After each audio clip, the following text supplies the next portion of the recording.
5 o'clock. Okay, at this time, I'd like to call to order the 12 June 2023 Jackson County Commission meeting and welcome everybody here. We have a little bit of a busy agenda tonight. We have a number of items for approval on our meeting portion, our new business portion of our meeting, and several items of discussion in our work session portion of the agenda. At this time, Mr. Manning, the County Administrator, would you please call the roll to establish quorum? Mr. Gullen. Present. Mr. McBride. Present. Mr. Buckner. Mr. Kinnemer. Present.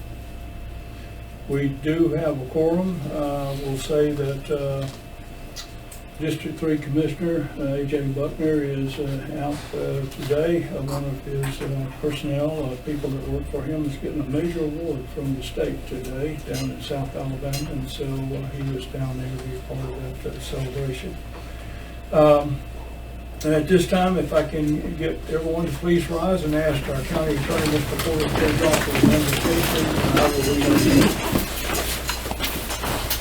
Lord God, our Father in heaven, we're so blessed to be citizens of this wonderful county. We're thankful for the men and women who serve us on a daily basis in public office. We're thankful for those that are elected and those that are appointed and those that work in this courthouse. We're thankful for the members of the armed services that keep us safe. We pray that you continue to watch over them and guide them. Thank you, God, for all your blessings. In Christ's name we pray. Amen.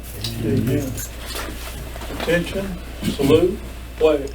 I pledge allegiance to the flag of the United States of America and to the republic for which it stands, one nation, under God, indivisible, with liberty and justice for all.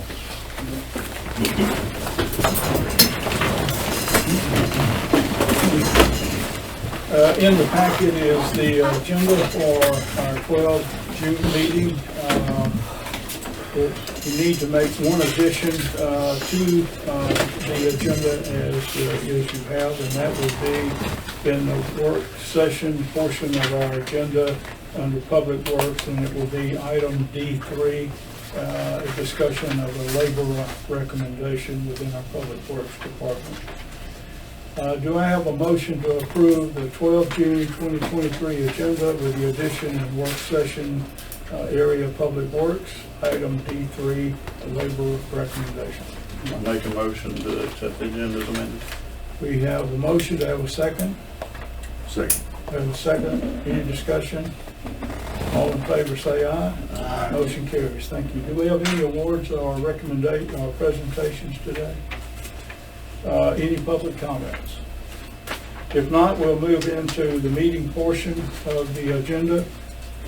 First item is the motion to adopt the minutes from the May 22nd, 2023 meeting and the work session. That set of minutes was in your first item in your packet.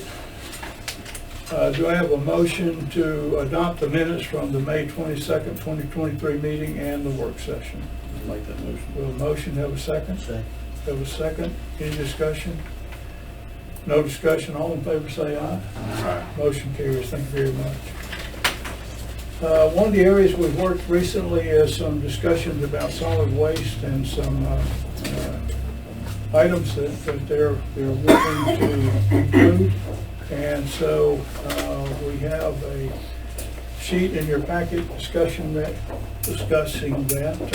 and so we would need a motion to approve a budget amendment for solid waste department. Before we get started, would like County Administrator Mr. Manning to please discuss. Okay. You'll notice on the budget for solid waste, we're going to need to increase our revenues for roll-offs by $70,000. Earlier, or last year when we did the budget, we were kind of at a point where we didn't know if we were going to stay in that or get in it in a little bigger way or whatnot, so we budgeted rather conservatively on that one. So we want to increase revenues by $70,000, and offsetting that in expenditures, we need to add, I've added some items there, uniforms, another $1,500 into that. Office supplies, we need to add $1,500 into that. vehicle maintenance, we've had a lot of issues with older trucks this year, transmissions and various different things. We're going to increase vehicle maintenance by $60,000 and increase our legal fees by $3,000.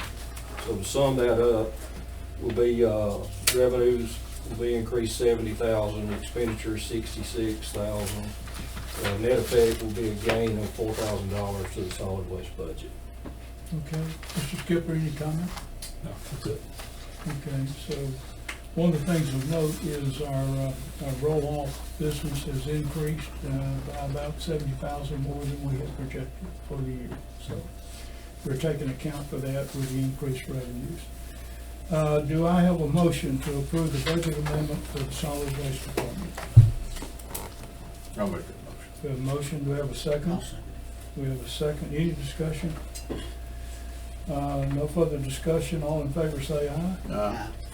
Motion carries, thank you.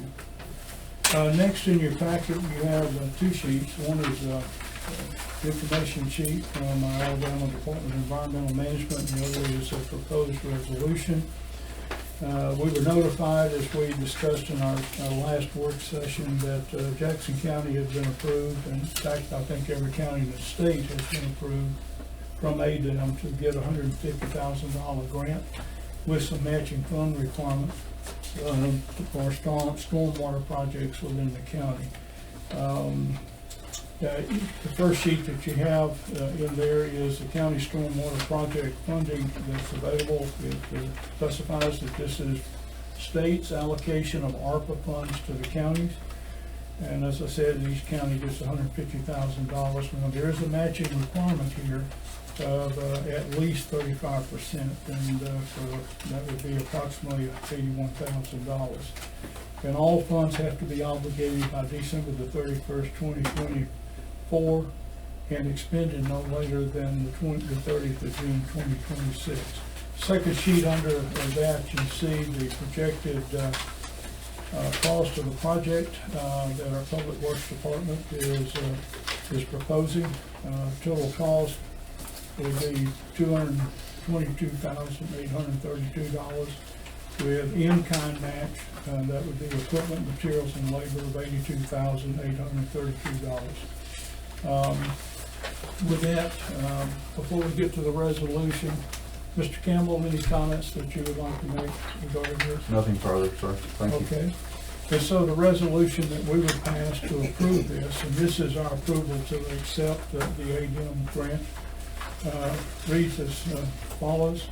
Whereas the County Commission of Jackson County is desirous of constructing or improving stormwater management solutions on sections of roads included in the Jackson County road system as described as follows. Remove existing structure and replace with a precast culvert on County Road 88 in Pisgah, Alabama over Laurel Creek. There are several other items. I won't read all of them, but we'll read. Whereas ADM has announced the availability of these funds for matching grants of up to $150,000 per Alabama county to implement eligible stormwater projects, and whereas the county intends to apply to ADM for matching grants funding in the amount of $150,000 for the construction of the above referenced stormwater project, and whereas the county wishes to commit sufficient funds and/or other resources to satisfy the 35% required local match for this grant funding. Now therefore be it resolved by the Commission as follows. The Commission hereby authorizes the submission of the grant application described herein and agrees to all of the provisions of any agreement which has been executed or will be executed covering the construction of the project and the award of the grant funds by ADM for the project. The Commission further allocates and authorizes the use of up to $82,832 of its own funds and or other resources to be used for the construction project. The witness thereof, the Jackson County Commission has caused this resolution to be executed in this name on this behalf by its chair, and it will be dated today's date to be signed by all commissioners. With that, Do I have a motion to approve Jackson County Stormwater Project Funding Grant through the ADM of 35% match? I'll make that motion. We have a motion, to have a second? Second. We have a second, any further discussion? If not, all in favor say aye. Aye. Motion carries, thank you. The second grant that we have been notified of is also from the Alabama Department of Environmental Management.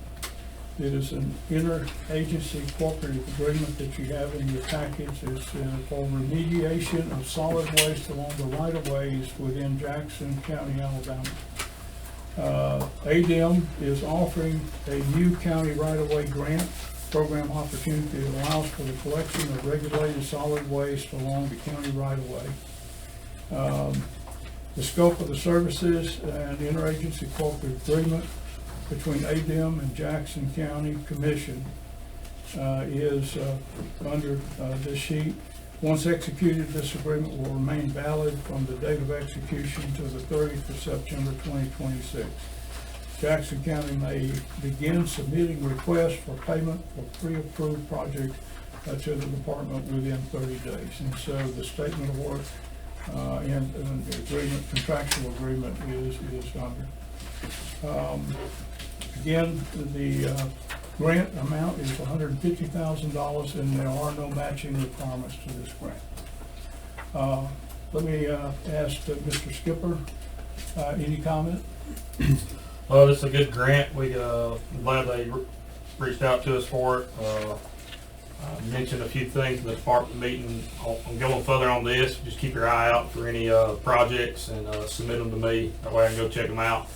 It has to be at least 5 cubic feet of solid waste, no more than 25 cubic feet. So anything like that, just shoot it my way and I'll go check it out myself. If you got any questions, you can call me. Okay. So this would be a process of where commissioners in their districts can submit projects for consideration. That's what I would like each commissioner to submit projects in their district. Okay.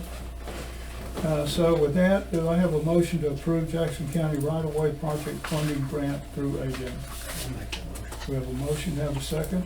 Second. We have a second, any further discussion? If not, all in favor say aye. Aye. Motion carries, thank you.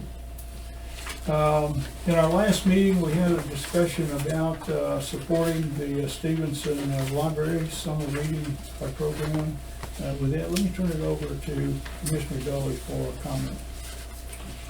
We previously talked in the work session about the summer reading program for the Stevenson Library. I've been approached by the librarian up there. They lost a grant that they were receiving from Dollar General, Family Dollar, one of the dollar stores, and they received a grant of $2,000 from that they lost. They were only eligible to get that for 3 years. So she had asked, they were short. She asked if we had any money that could be available, and she asked for $1,000 to supplement their summer reading program.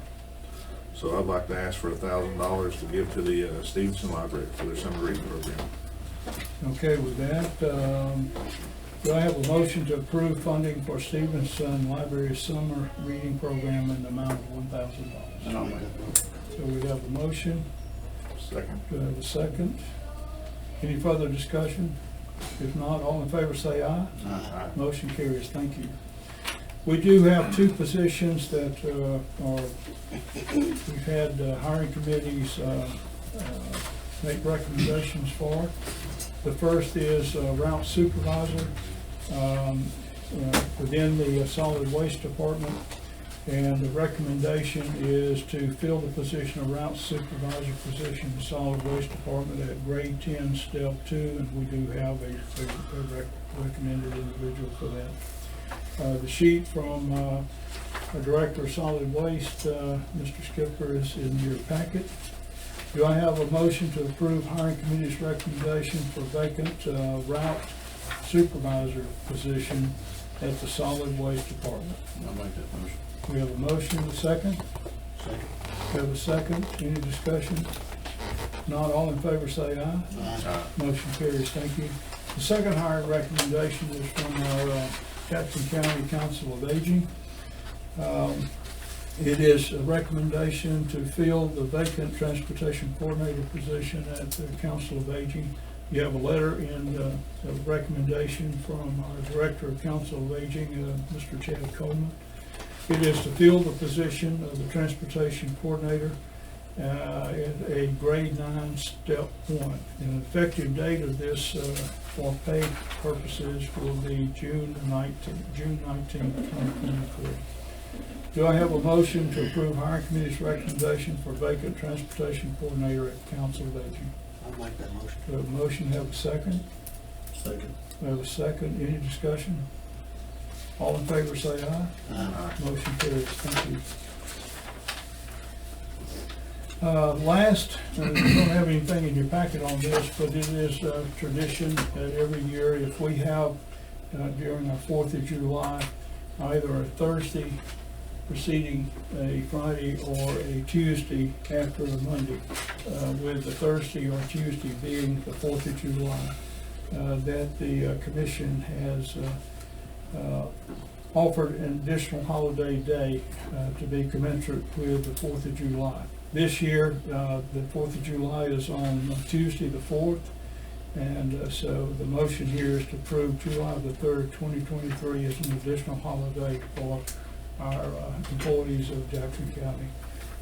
So with that, do I have a motion to approve July the 3rd, 2023 as an additional holiday day? I'll make that motion. We have a motion, to have a second? Second. We have a second, any discussion? This is for this year, right?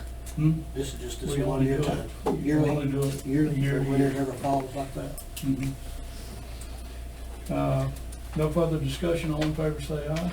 Aye. Motion carries, thank you. That concludes our new business portion of the agenda.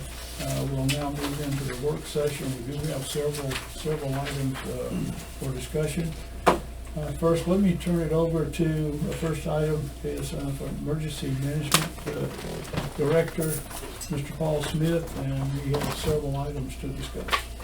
Paul? First thing on the agenda, gentlemen, thank y'all for your time, is the Code Red contract has come up for renewal. We've managed to negotiate a price that's not much more than we've been paying. Our negotiated price for the coming year will be $15,533. That's up from $14,995, so it has gone up about $500 a year. They originally came out with $16,006, and we managed to get them back down a little bit closer to where we were, so that won't require a big jump in the budget. If you'll notice on sales quote, at the top of the page, it's sales quote 557912. The amount of the invoice here that we would be paying for the next year and 4 months would be $19,249.23. And the reason that's the way it is, originally when the Code Red contract was let many years ago, they did it from July to July. And of course, we know that don't fall along our fiscal year. And when we go to apply for reimbursement through state EMA, we have to split that total into 2 different fiscal years, and that causes some bookkeeping hassle and also causes a delay in getting reimbursed from the state. So what we'd like to do, and I've talked with Bob for this, is we'd like to amend our budget line for Code Red this year. The extra $3,716.23 that we'll pay from July the 5th to September 30th, and then the $15,533 will kick in October 1st through the next September 30th. So we're actually paying for a year and 4 months. Okay, real quick for everyone, could you explain Code Red, how important? Yeah, Code Red's our mass notification system, so if we get a tornado warning, any kind of warning like that, it rings your telephone at home and lets you know that trouble's on the way. So we've been using Code Red, I think about 14 years, and we've not found anything at this point that's any better. And this price would put us under contract with OnSolve for the next 3 years, so we wouldn't have to deal with this again for another 3 years. Bob, any issues with amending? No, sir. Okay. It'll just, we'll need to pick that up out of the transfer out of the general fund for that extra, what'd you say, 30? $3,700 and some dollars. We just need to pay that out of the general fund. Okay. Transfer the bulk of that for the EMA. Any questions, comments? So This expires August 15th, so how soon do we need to make that? We need to move before 1 July. So the 26th, we could put this. You can on put the that new up, yes, you business could, absolutely, Okay. absolutely. Okay, next, bid package for our safe rooms. After 5 years and 3 months, we are ready to bid 4 of our 5 safe rooms. These will be the safe rooms at Section School, Pisgah School, North Sand Mountain, and Woodville, with Skyline School to follow. It'll be bid separately because of having to move it off the Skyline Farms project. That delayed that. State didn't want us to have to tie all 5 of them up, so they separated that one out. The money for the first 4 have been approved, and what you have there is a copy of the invitation to bid on those. It's ready to be let now. I will let you know that there's a date on there that says all bids must be provided by December 22, 2022. This was basically just still in the template, left it there as a placeholder. I'm sure that when the bid goes out, that will be a date defined by law when the bids have to be in. So that's ready to let out for bid. And we will do this by state bid law, so that would be 3 weeks after release. Okay, so it'll be 3 weeks from, I guess you'd like to have that done tomorrow. I'd like to have it done pretty soon. I'd like to have it done several years ago, but unfortunately, we're at the mercy of FEMA. So, Okay. but that, I'll get with Misty tomorrow, and we'll have that ready to bid out by the end of this week. Okay, so to do that, do we need to set aside the rules and approve this bid package?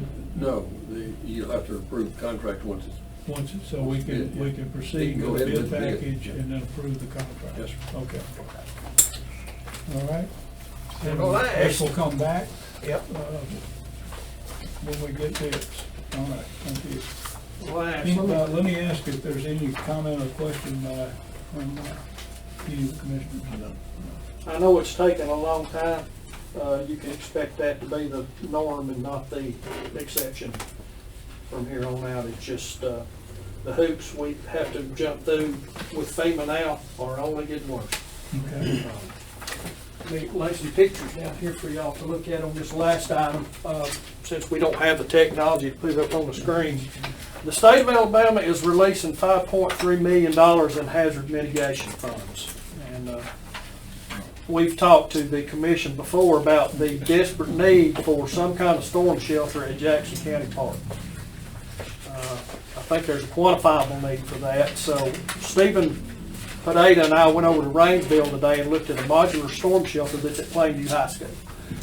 That is what he and I would like to look at putting at Jackson County Park if we can get the grant money in to do that with. These are modular. You can scale them up or scale them down to whatever size you need for them to be. They're also multi-purpose. So you can actually use those things for warming centers, heating centers, feeding centers. Those can be used for more than storm shelters. That one right there is a 650 capacity shelter that they put in 2012. It will actually hold 1,200 school kids. So it'll hold 650 comfortably. In 2012 money, that was $500,000. So I put in a call to the folks that put that in for them. It's Modular Connections and Bessemer for some pricing. And we're kind of throwing around, they think that the sweet spot on pricing on those is around a capacity of 499 folks.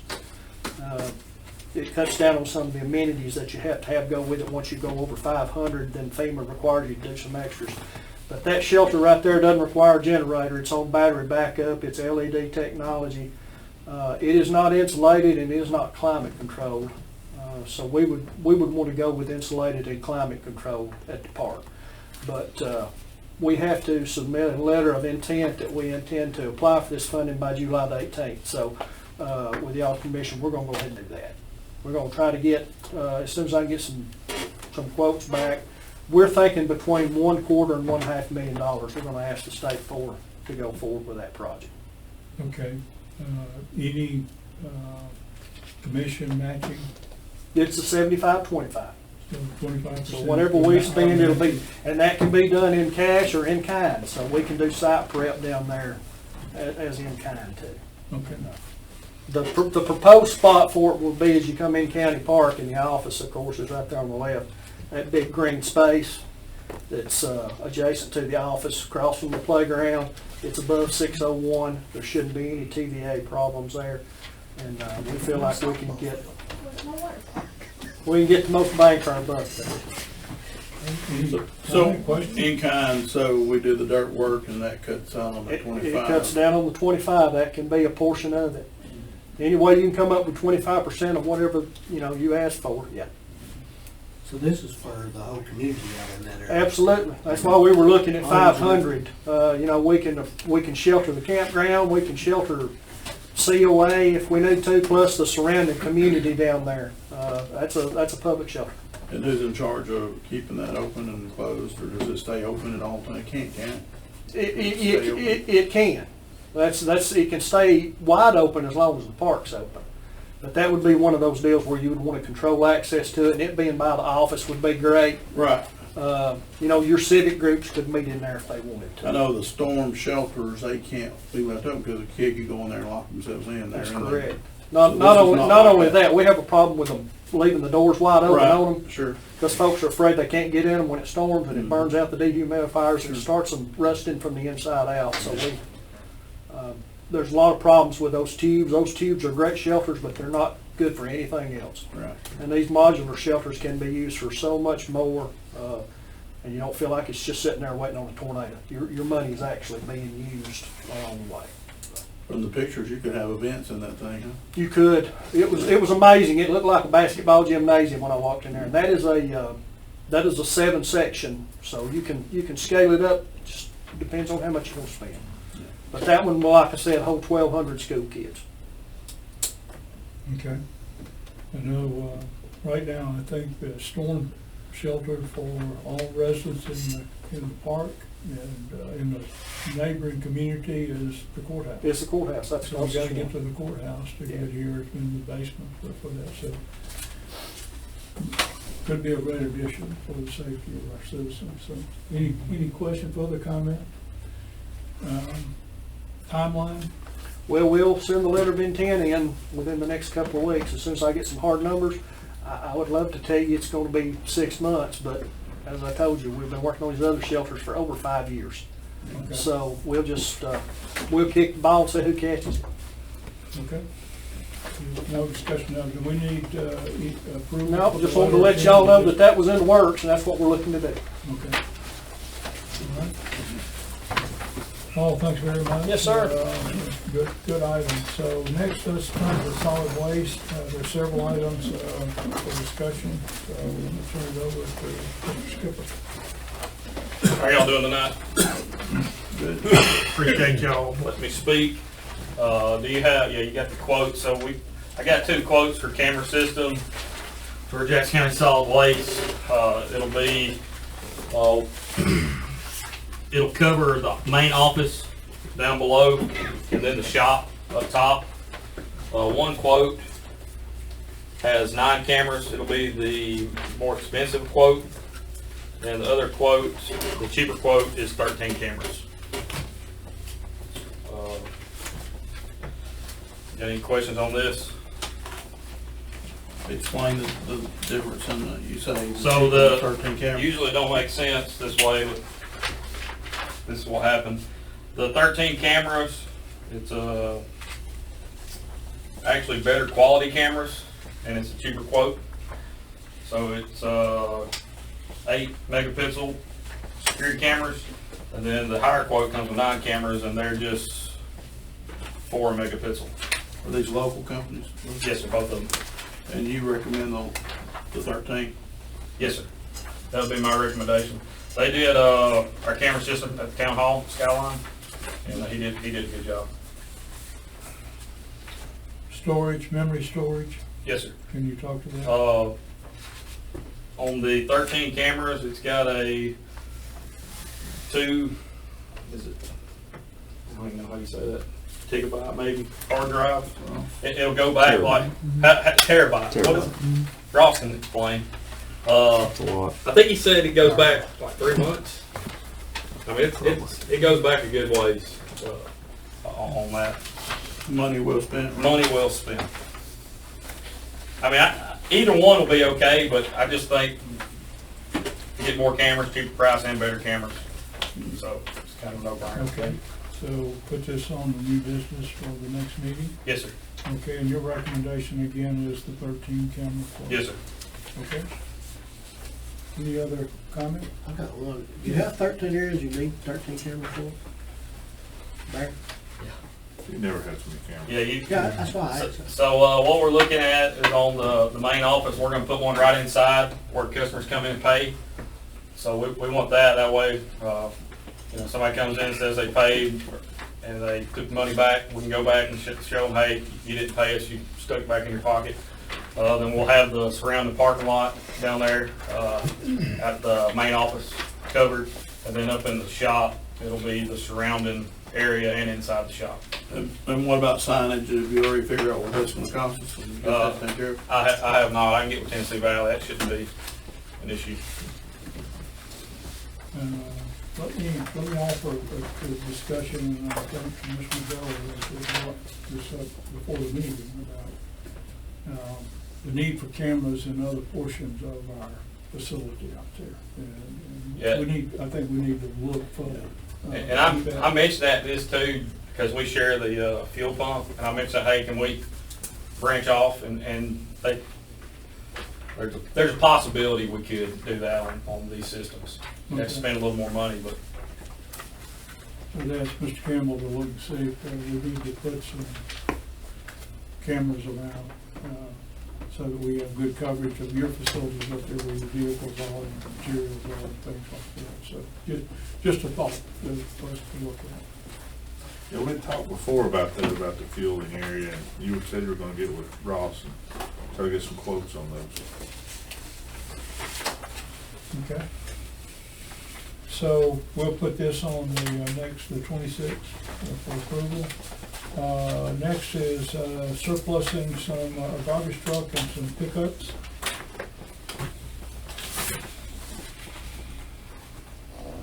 Yeah, surplus garbage truck, so you have that for you, they're offering us, let's see, pull it out, sorry. IEC, Ingram Equipment Company, we've been buying some trucks from them for several years now, possibly gonna buy some more from them. They come out the other day and looked at some of our older trucks. We have two right now that we can sell. This one, what I'm bringing before you, they offered us $40,000 for it, right off the bat.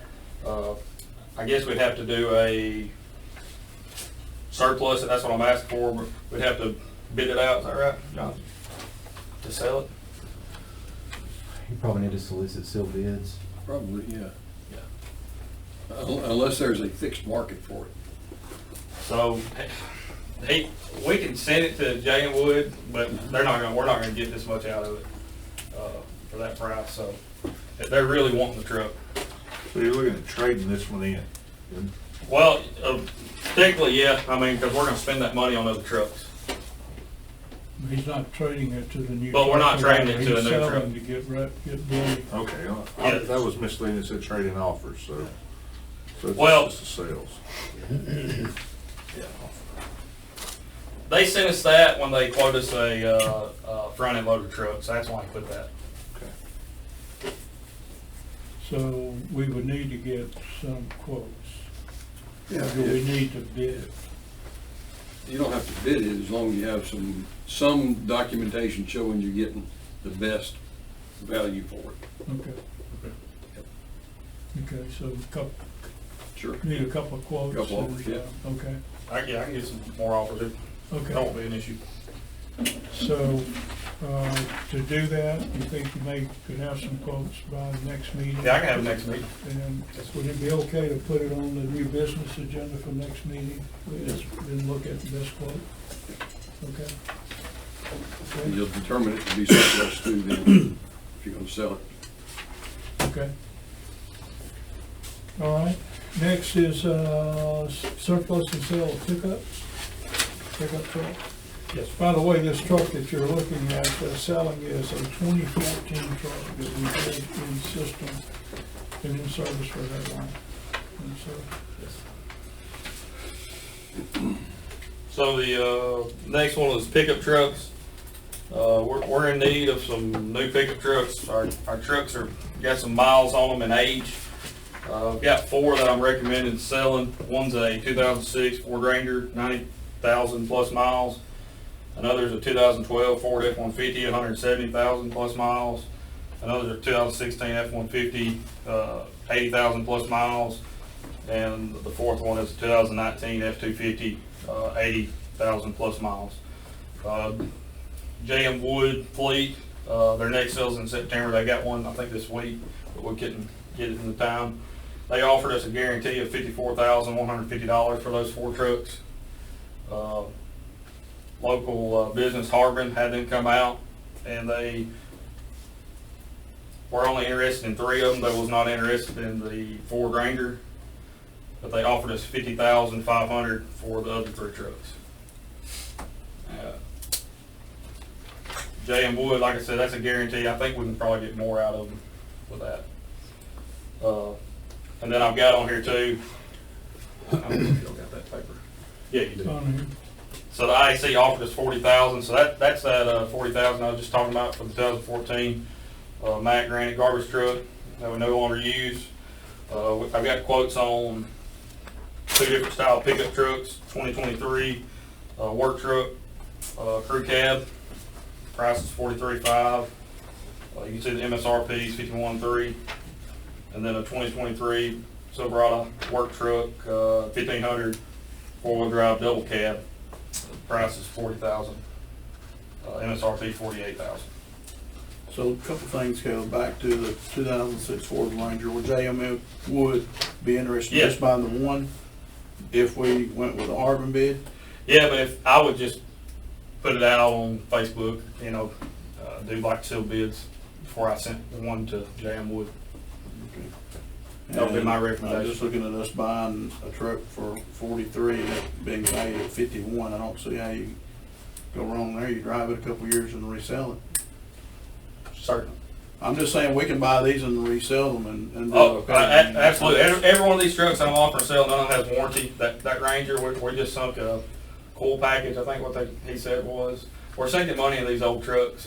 No, I'm talking about the new ones. It would be beneficial. It would to be us very to beneficial. go ahead and buy these. Fleet management program. With what Jonathan's doing with his management of the trucks. And they're hard to get right now. I've been talking to him, and because we need some 2500s too, or some 3/4 ton, and they don't have any right now. I can't find any. Right. But it just shows that, hey, we can sell those trucks, and we don't have to put a whole lot into it. At the very bottom, you can see what it could eventually cost us. 3 trucks. Are we using those old trucks and all? Yes, sir. Every truck is being used.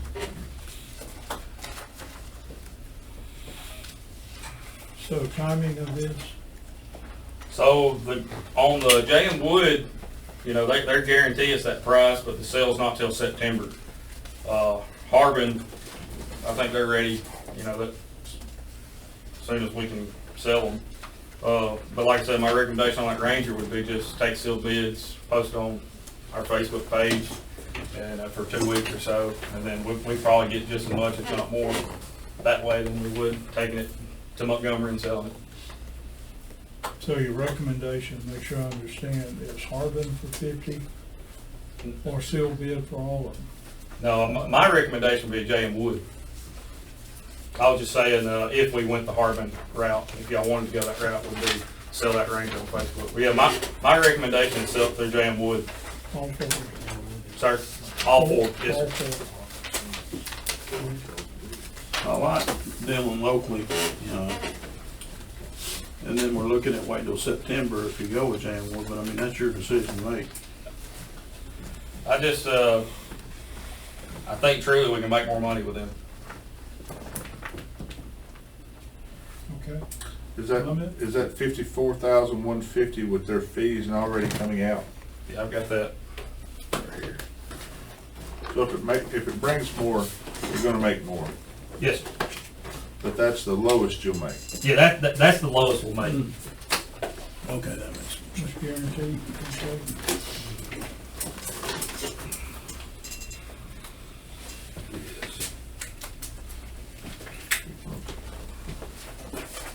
about even money if that Ranger brings $4,000 or Yeah. $5,000, so it's about even money.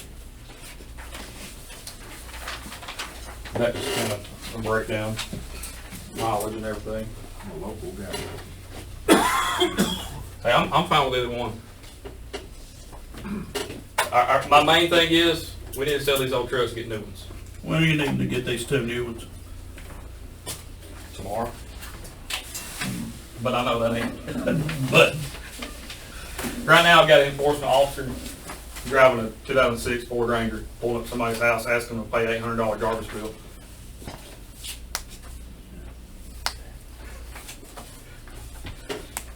It's hard to, take somebody serious like that.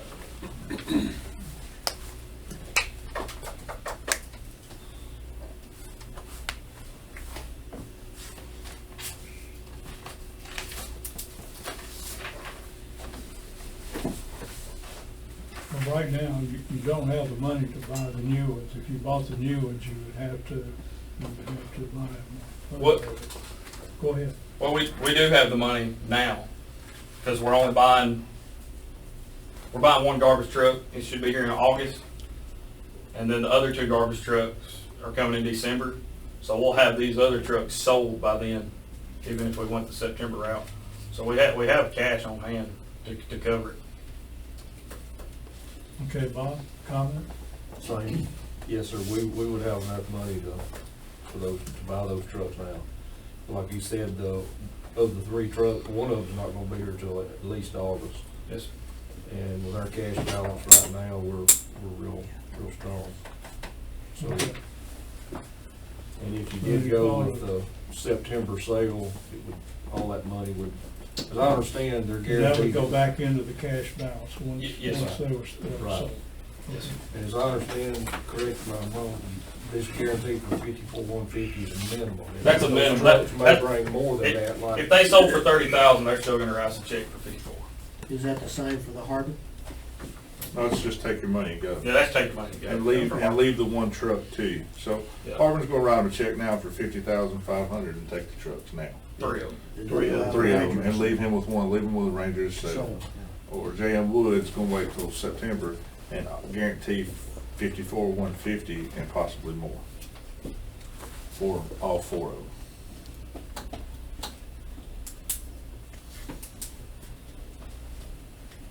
Any comment on this approach? Well, I'm a local guy, I believe in doing business locally, you know, and generally, there's what, 3 to 5% that, if you're buying stuff, that a local person can be higher, so, you know, if he wants trucks now, and the money I feel like would be the same if the 54,150, I would like to see us give Harbor an opportunity to do business with us, especially since we buy our new replacement trucks out of county. I go with another dealer. Is Donahue approved?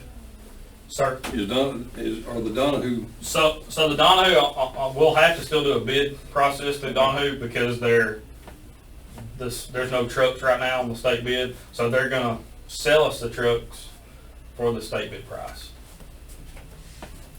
So right now, they're offering us $6,400 for the state bid off the truck. And then in 2024, they're only gonna offer us $2,200 off.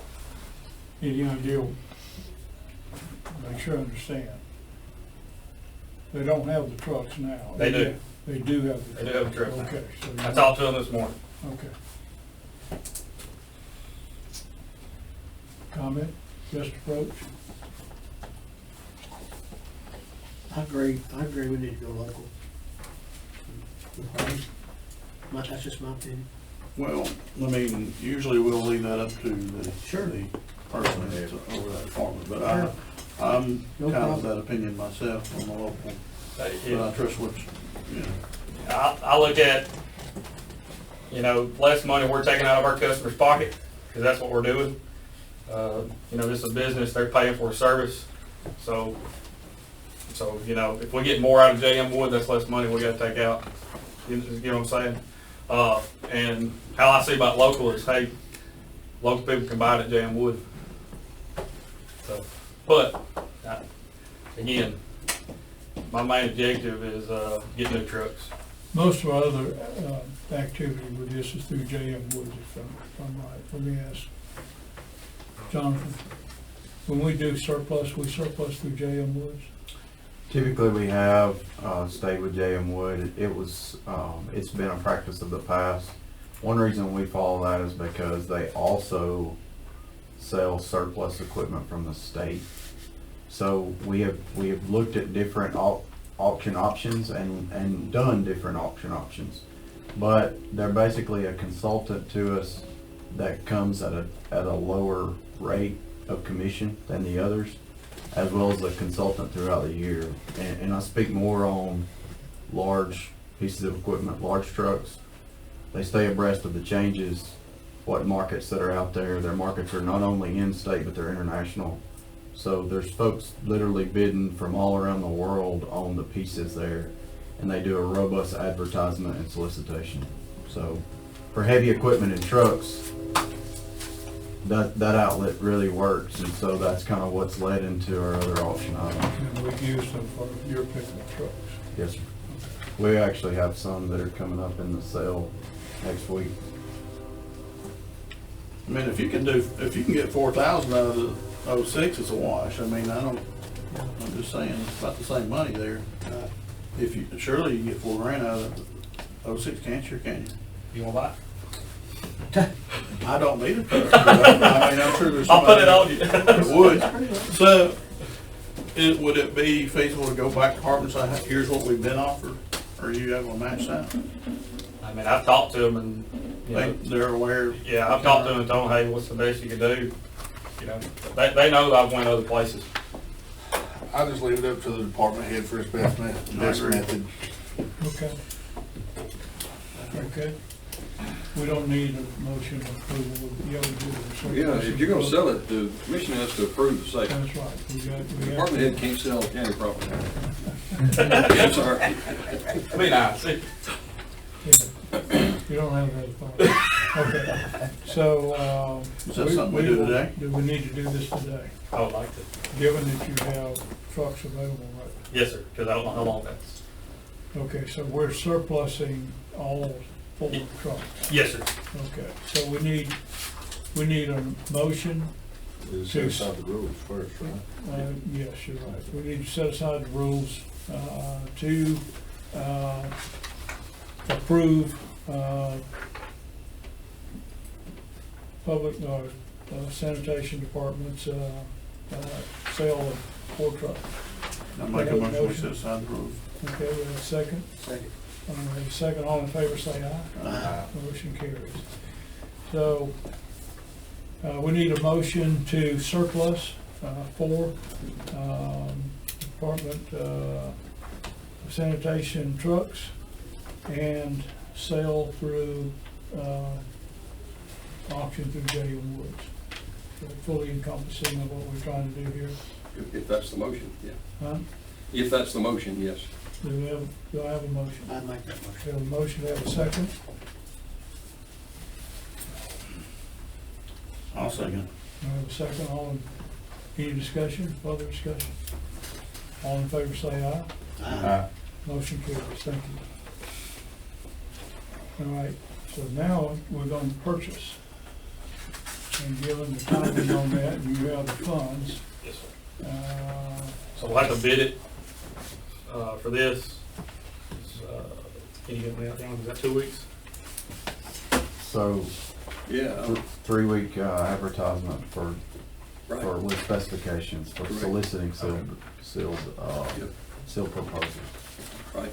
so with this, we don't need it approved now, we need it when he gets Correct. the bids. When you get the bids, to approve the bids, you'll have to approve the purchases. Right, You can get the bids, Yes, sir. but you'll have to approve the purchases. okay, so we approve the purchase, when you get the bids, you'll bring them to the commission with a recommendation. Yes, sir. Okay. Okay. With that, thanks. Next up, under commission, discussions from Scottsboro Water, Sewer, and Gas, proposal to,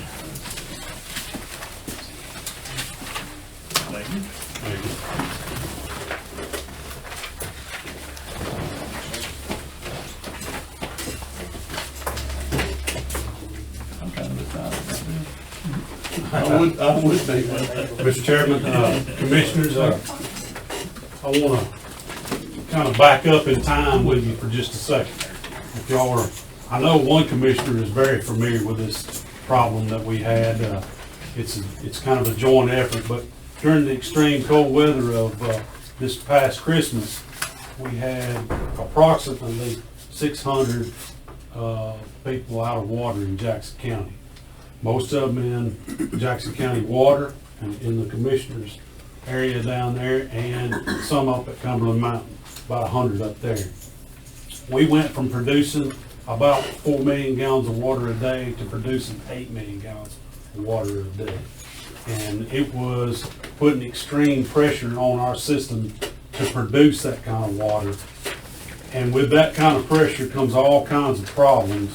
If we would have blown out in that time, which I had some sleepless nights and concern that we might blow out, if we would have blown out, about 42 to 43% of Jackson County would have been without water. So we were doing all we could do to help Cumberland Mountain and Jackson County water systems get water to the folks that were out there that were off. We also had Swearingen Water, who one of the other water authorities had cut them off already, and so they were dependent on us. So we had 3 rural water departments that were dependent on, one of them in Marshall County, 2 in Jackson County. So we kind of snuck through that little event, but if that event crops up again, it might not be as easy to get through it again.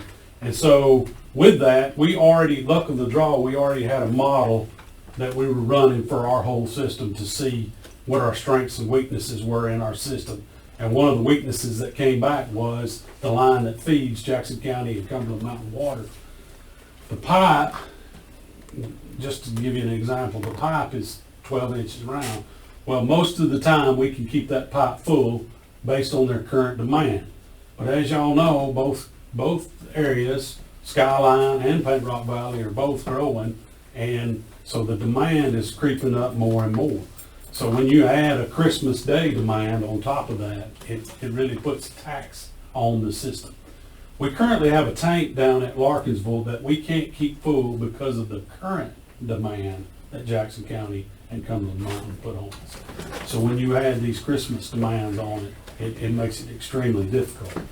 So what the recommendation was from the engineer, and you can see the 2 areas that are covered, and actually part of our system that is covered with what we're proposing to do. And what the engineer proposed that we do was to put a booster station in on Highway 79 and fill the tank at Larkinsville completely, which would give both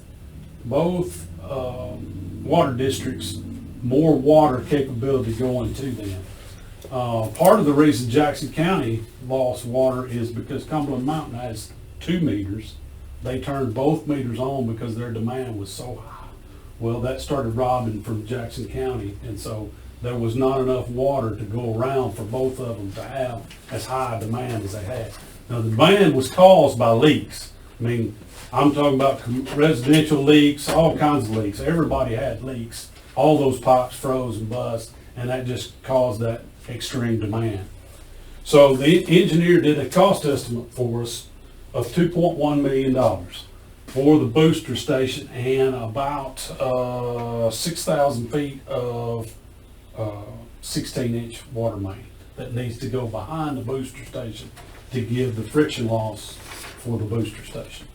So we embarked on a journey to try to keep the rates as low as possible on these customers in Cumberland Mountain and Jackson County Water and Scottsboro.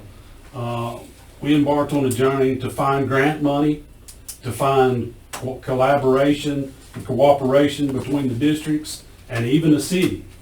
And so far, we, as you see on this list of people here, Scottsboro has committed. We have a resolution to commit $300,000 to this project.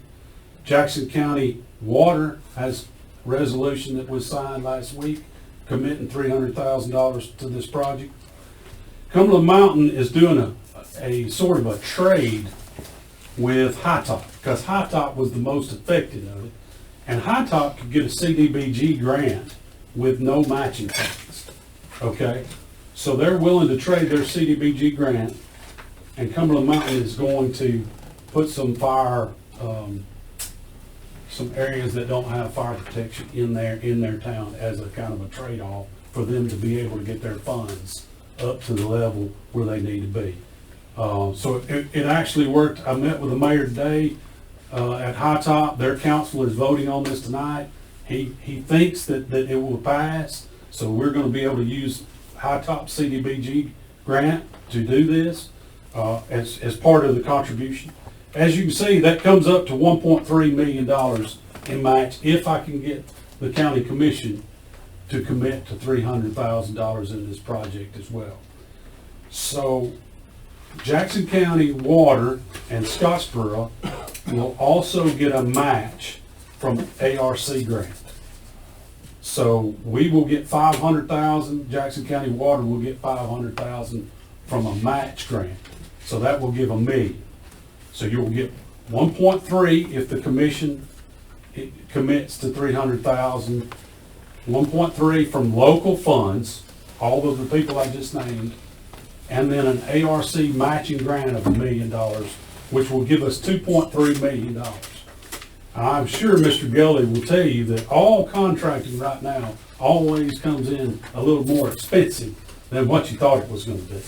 So we're giving ourselves a little bit of a cushion room, with the caveat that if we end up with extra funds, that we will push them to the two areas that had the problems, Jackson County Water and Cumberland Mountain. So as long as the booster station's installed, if there's extra funds left over, they will equally divide and go back out to their system for upgrades to help them eliminate problems in the future. If we don't do this, it's got to be done, in my opinion, because as Jackson County is growing, and it is growing, whether we see it as or not, I spoke to both of these managers of both these water authorities, and they've already put in 100 water services this past year, and that's a pretty good clip considering we're putting in about 60. So they're growing pretty good out there. If we don't do anything, then we potentially could be back in this problem again. And I really, it was awful, no sleep for 3 managers during Christmas, that was for sure. And I'm sure some of the commissioners would like to have water during Christmas. It would have been nice. And my request to the commission would be if you could join us in this venture. It would be greatly appreciated by all the water authorities, including Scottsboro, including High Top. And we hope that you could pull some of the funds from the ARPA funds that y'all have and maybe help us with this project. That's kind of a fast track on it. I'll be happy to answer any questions that I can. But most everybody on that list has already approved a resolution to move forward. Just let me add a comment for information for everybody. When we allocated our ARPA funds, we allocated funds to support drinking water projects. We still have about $1.2 million that are non-committed out of that allocation of funds. Several of those projects that we had originally looked at were in this area, so that you're covered here. So we do have some available water, that money from ARPA that we have allocated towards water that is available. The other is a question. A comment. The water situation got so bad over Christmas, you remember that the commission signed a local emergency that went to ADM and all the way to the governor's office because we saw 2 things: the number of households without water and then the stress on the water system, that we got really concerned about the impact it would have if you started having main breaks and things like that. So I think we all realize how real that was over the Christmas holidays. My question is, how many households do you estimate this affects when you look at the two water bodies? One of them has 2,700, and I don't want to give you the wrong numbers, just based on my memory. 2,700 customers on one, and shoot, I want to say the other one is 1,900, around that number. Now, that's just meters now, that's not people in the household. I mean, you know, you have. Yes, that's just short of 5,000 households. So, yeah, Okay, I'm sorry. no, Question, comments, please. how is this going to affect the pressure? Will it affect the pressure now? Well, I've noticed that the air pressure at my house is less and less. Is that because y'all are adding meters and more people on there? I think Jackson County, now I hate to speculate on their system, this is not in my system. Right. But I know the demand on our system is continuing to grow because the demand on their systems is continuing to grow. And that 10-inch pipe, or I was telling you about, every time we put more and more customers on that pipe, it continues to decrease of our ability to put enough water out there to them. Now, I would suggest if they do have some funds, that they need to put some money into their system as well. But we gotta have a starting point, and the starting point is getting the water to the beginning, getting it to them, and giving them potential to grow. Jackson County, I dare to say right now, if they got an industrial recruit or a big housing development on their side of the thing, it would be a struggle to give them enough capacity. We're just trying to get them enough capacity. If we rate everything based on that winter storm, that would give them enough growth capacity to go a little while. Because that's probably I've been here 30 years, that was probably one of the worst, quickest storms that I've seen in a long time. But it's the highest demand I've seen ever in that short period of time.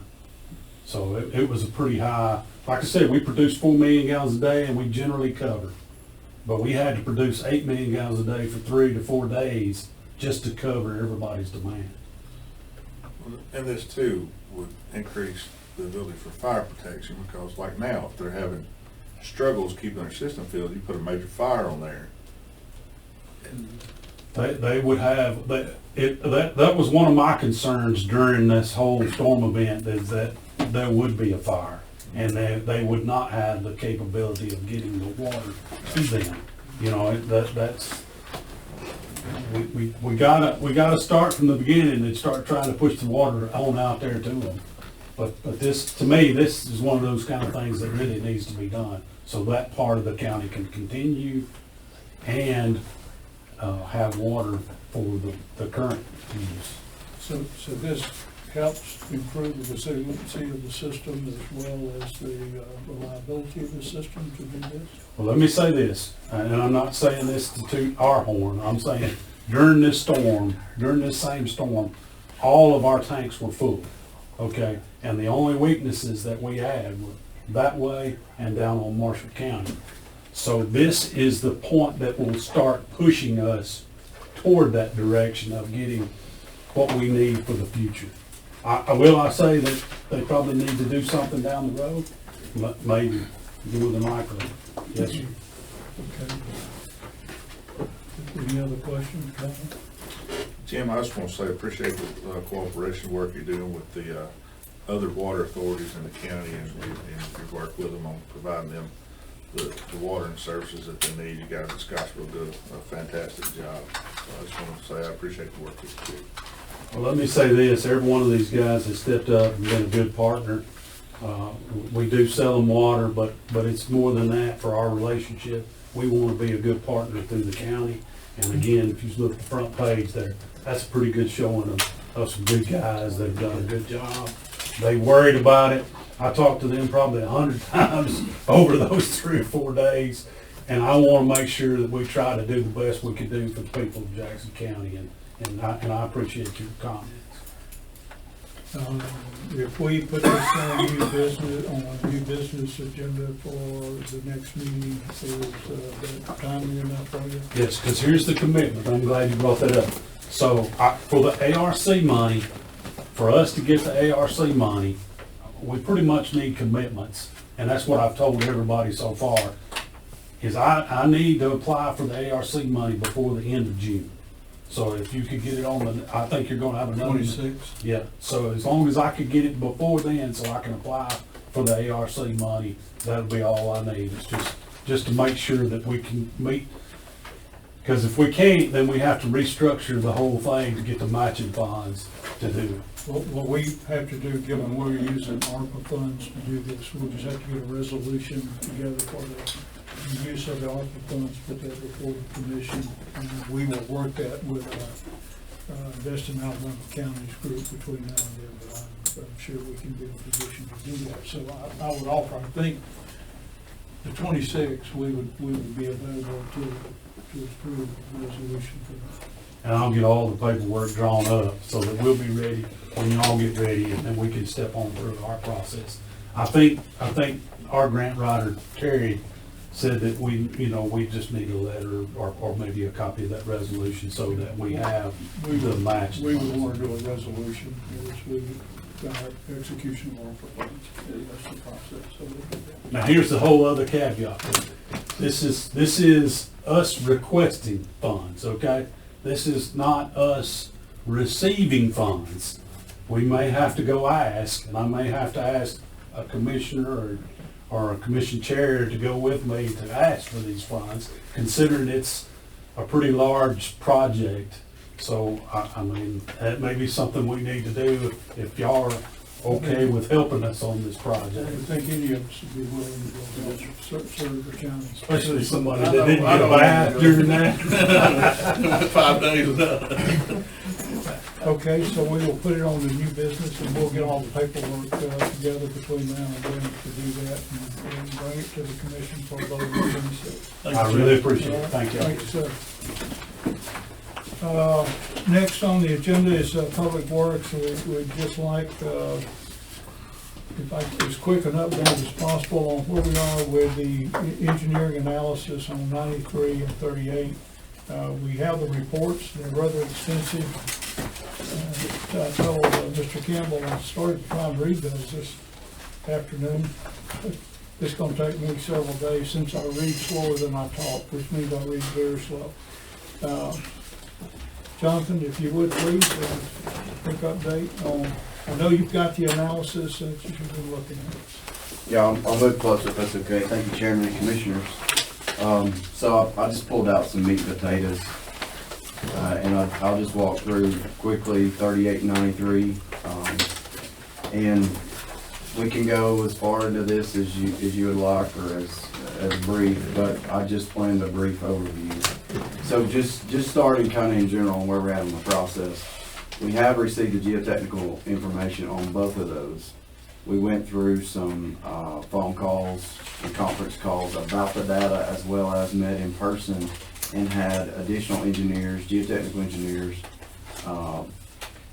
together on breaking down this information, and that was taken by our geohazard response, emergency response, annual bid contractor, and they were to take that information and work on a proposal for the repair. So we have received the first version of that proposal for County Road 38. So we do have that in hand, and we asked for, upon that review, we had an in-person review on that. We asked for some additional information as far as the footprint and further details on quantities on 38. So I don't have any of the repair information here tonight. It's just the geotechnical part. So if there are not any questions based on what I just said, I'll start on 38. Okay.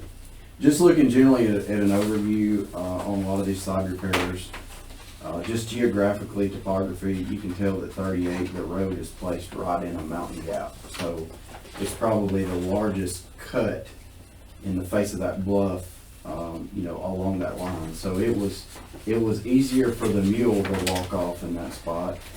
and pull the wagon. And so the trail was there, and then the road was there, and so we've improved that over the course of time. And you can see that it's basically and essentially right in a drainage way.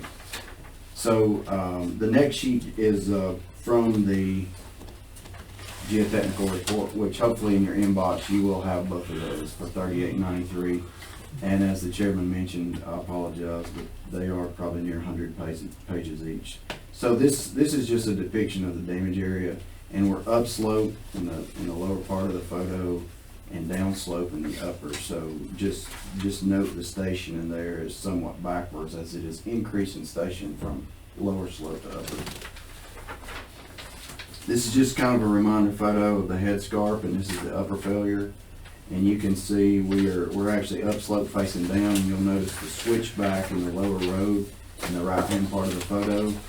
And then the next photo is just going to show more of that head scarp delineation, and it'll be from a view from about where that truck is sitting in that first photo. The next photo is the same upper failure, but downslope facing up.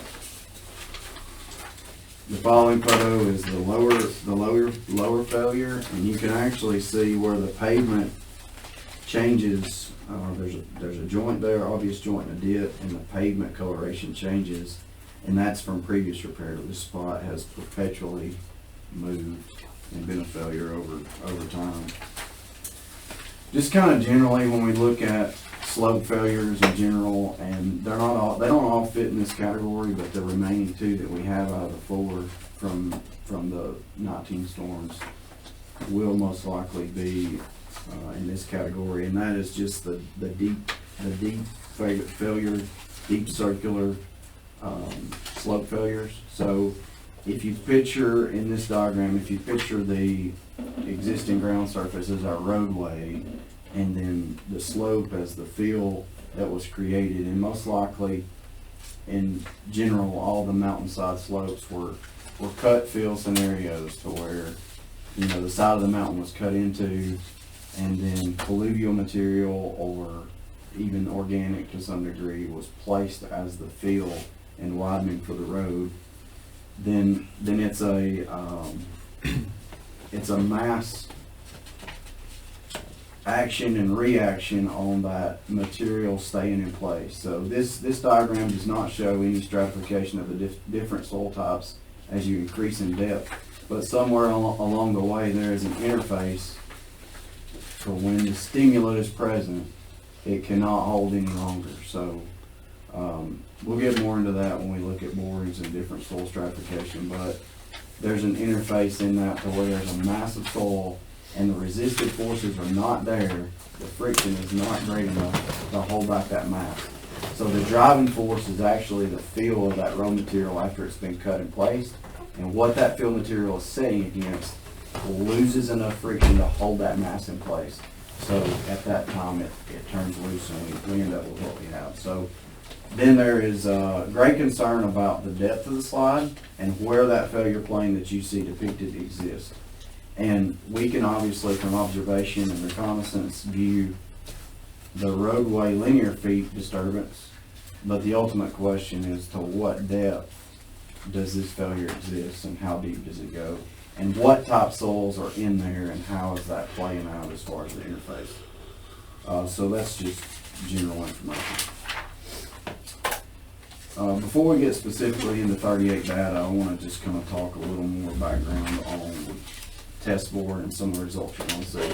And this will hold true for the reports that you'll read, the 4 reports, but also what we're going to talk about tonight. So we'll go directly into soil borings after this, but it's all basically what we're looking for in the raw data is the depths and the N values and the presence of groundwater. So there's certain indicators in those borings that we'll look for, but primarily one good indicator also in that different soil interfaces is N value.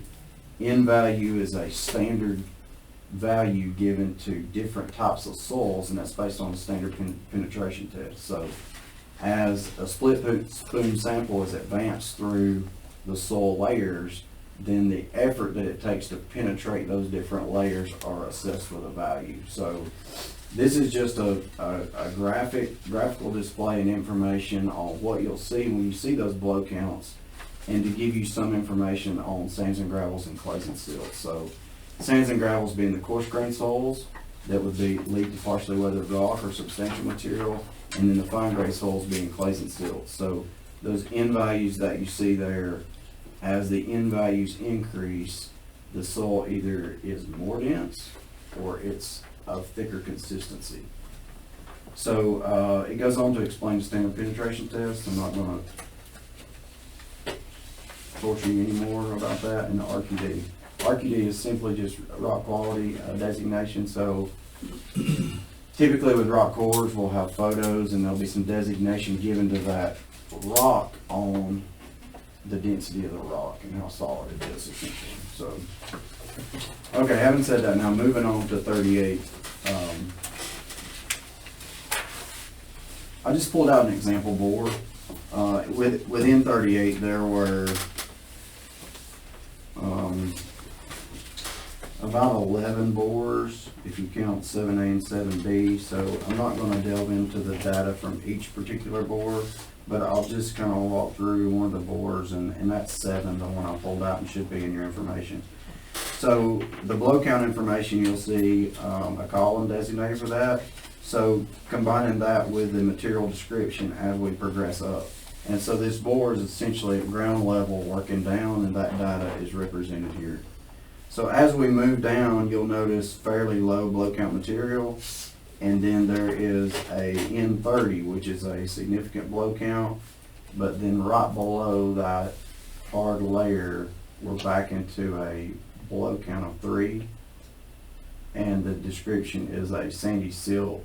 It's described as soft, tan, and wet, and so the wetness is of distinct importance there. So, you know, we've hit a layer that's saturated, and then immediately below that in N26, we start getting into rock fragments, and then partially weathered rock. So, you know, analysis would basically immediately go to that level as that failure plane, if you picture that. So with the different soil interfaces, I mentioned the catalyst, and that catalyst is always, always, always, always water. So at some depth within that profile, there is a lot of water pouring through there. So as we view mountainsides or drainage areas or failed areas, we can visually see surface flow and things of that nature. That's totally different than what I'm talking about. So there's always, I can't even say generally, there's always a lot of groundwater flow coming through these failed areas somewhere. And what may be present at where one boring has happened here, that could very well change at different depths throughout the profile of this. But it's always high subsurface flow happening at some point. So this indication of the material and the fact that during the borings that was noted as wet is a high indicator of that low blow count material right over partially weathered rock that's saturated. So there's fair certainty there that that's an interface to which a repair would likely need to penetrate or go through that area. So that's at about, the scale on the left gives you an idea of depth. So, you know, we're in the 17, 18 foot range at 4 and 7. So that's just an example.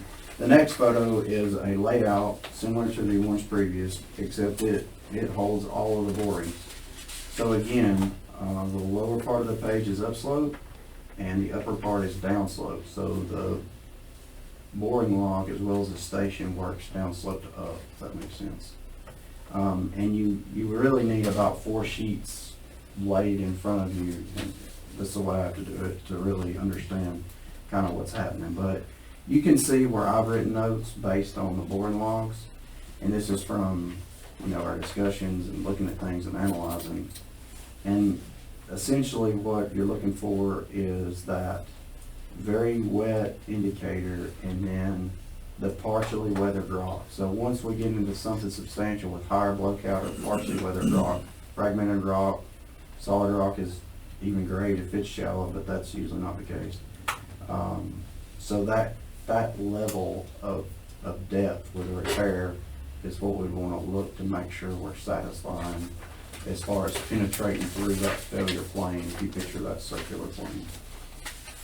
I can go through any of these borings and kind of look at depth-wise what we're thinking, but just quickly in general, around, you'll notice a cluster of borings at 7, 7A, and 6. And one was just a rock core, but the others were standard penetration.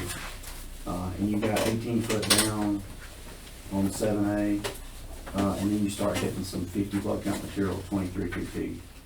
On boring 6, they're losing the hole, it's caving in at 9, so that's another indicator of the material is so wet that you're not able to hold a bore hole open. So, you know, that's a red flag on a depth of, hey, there's a ton of water pouring through here. But we're hitting 50 blow count material at 13 feet. So that's a rather shallower pattern as far as getting to some decent material. And that's not the case on the lower part. So where there's concrete bridge noted, there was actually, I mentioned that it failed there routinely. In past remedial efforts, there had been a section of a reclaimed concrete bridge buried in that portion of the roadway to try to eliminate the failure in the past.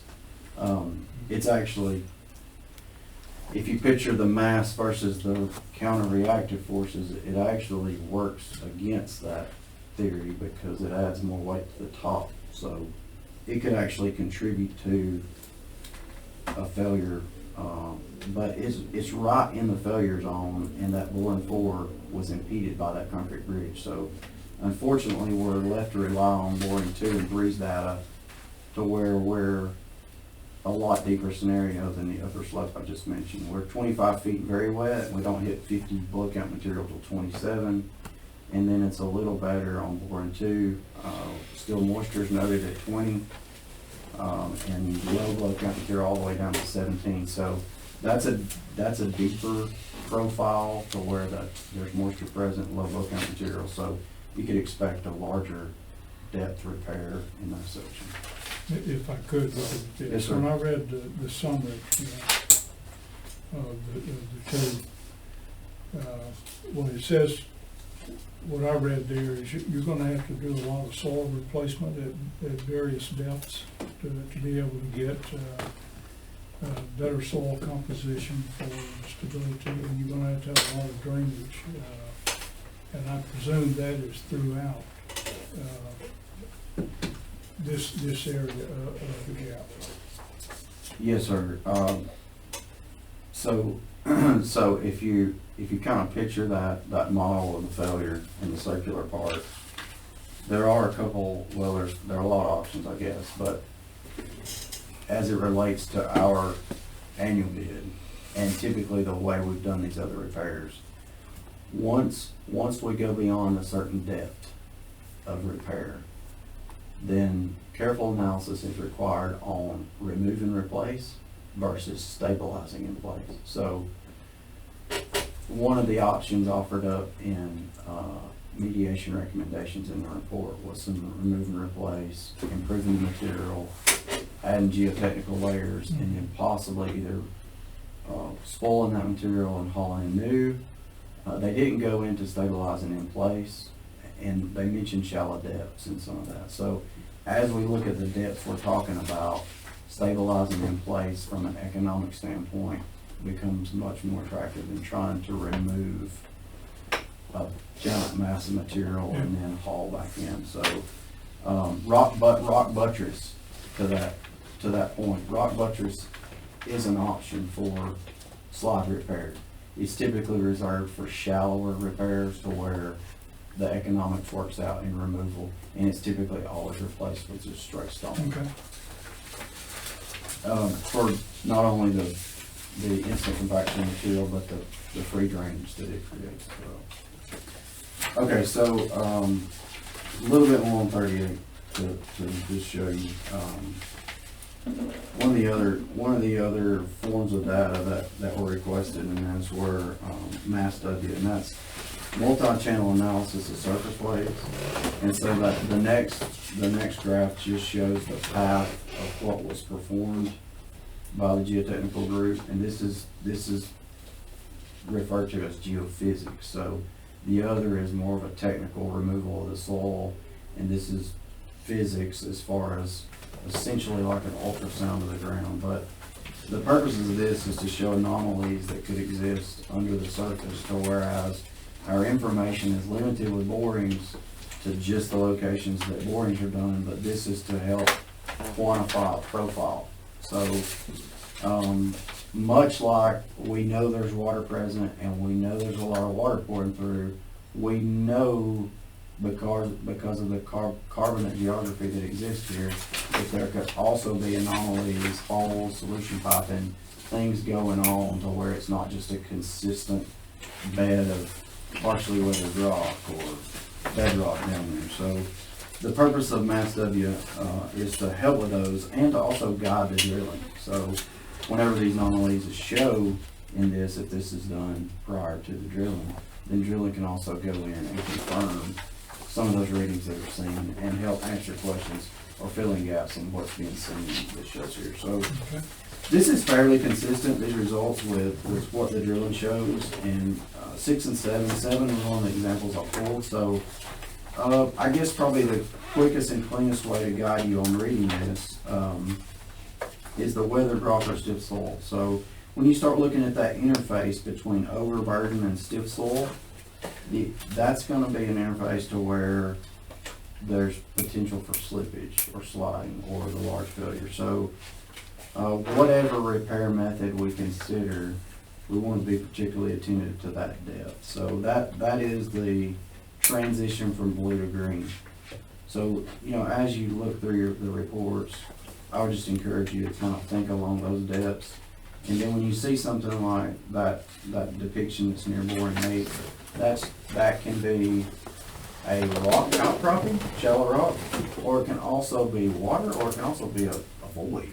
So that's the drawback to this imagery. It doesn't necessarily distinguish between those different variations. So So let me ask, Take some to sort of move us along, have you gone through the, you started the costing analysis on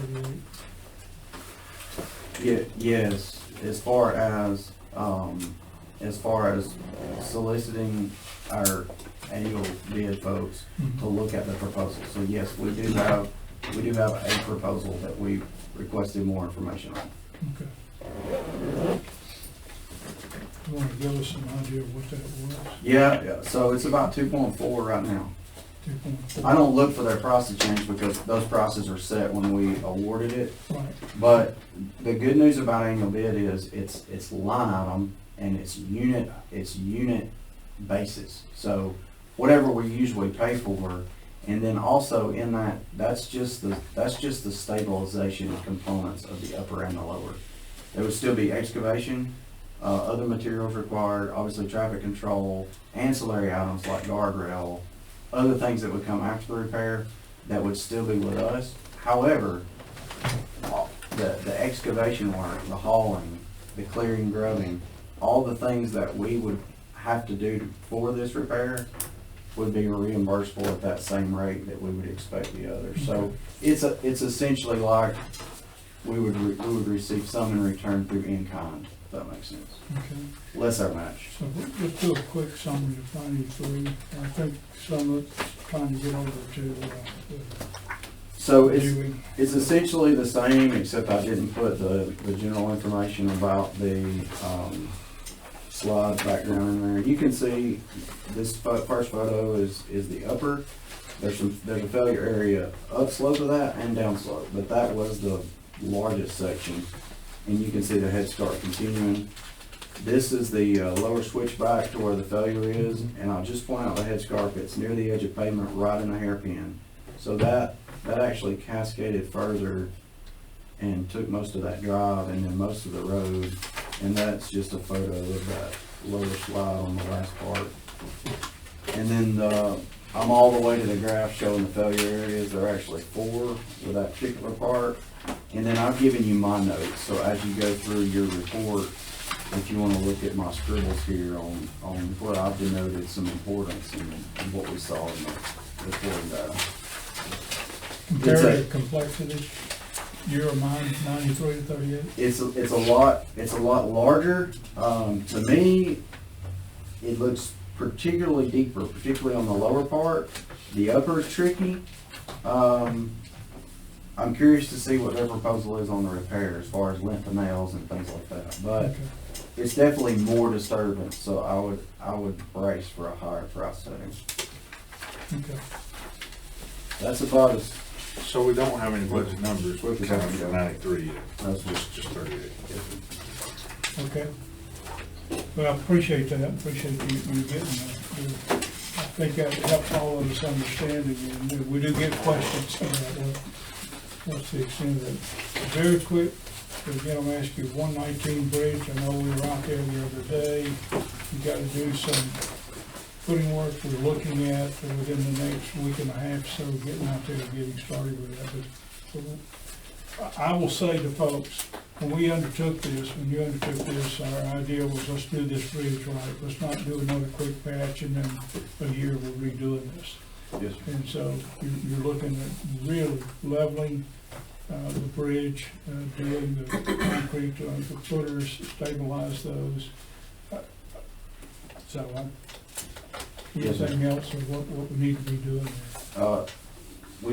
So the first step, the next step will be, some dioxin and getting that pump dry, and then we'll see what we have. But we do anticipate within the next week and a half or so being out there and being present. Okay.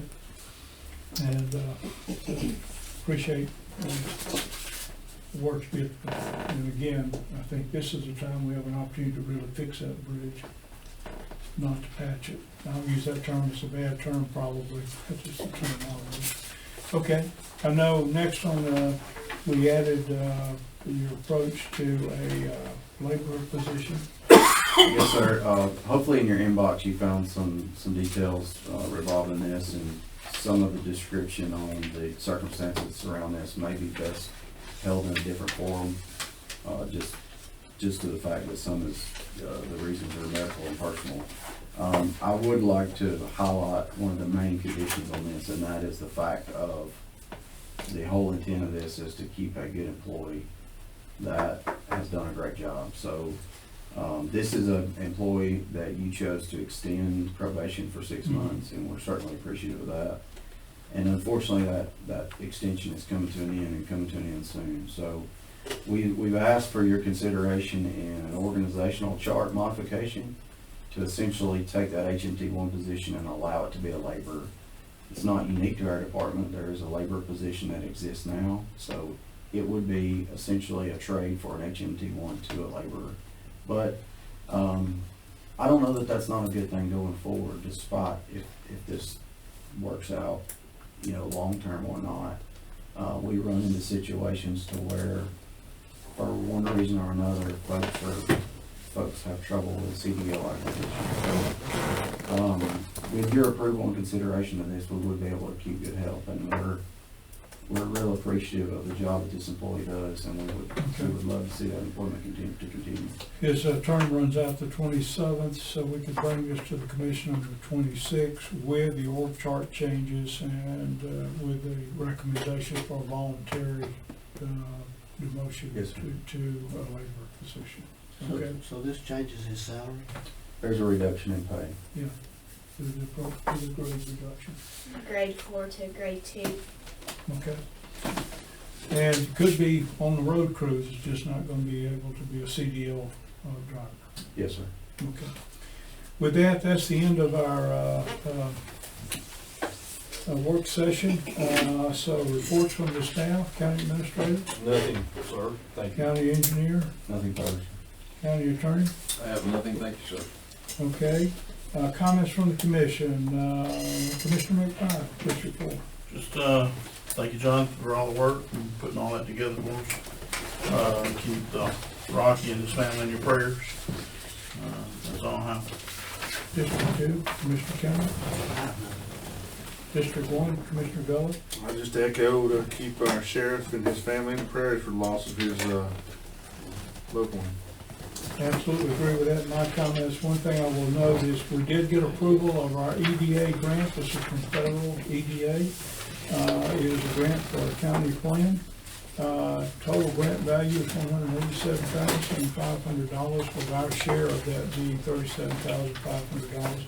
We have some work to get some documentation together. We'll bring that to the commission next time.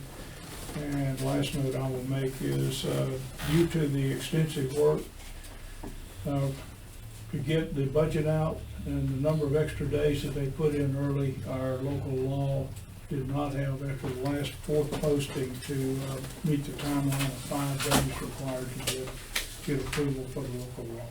We will proceed with this with the next session, and we have talked with the legislative delegation and they agree to that. So again, our thoughts and prayers with Rocky and his family.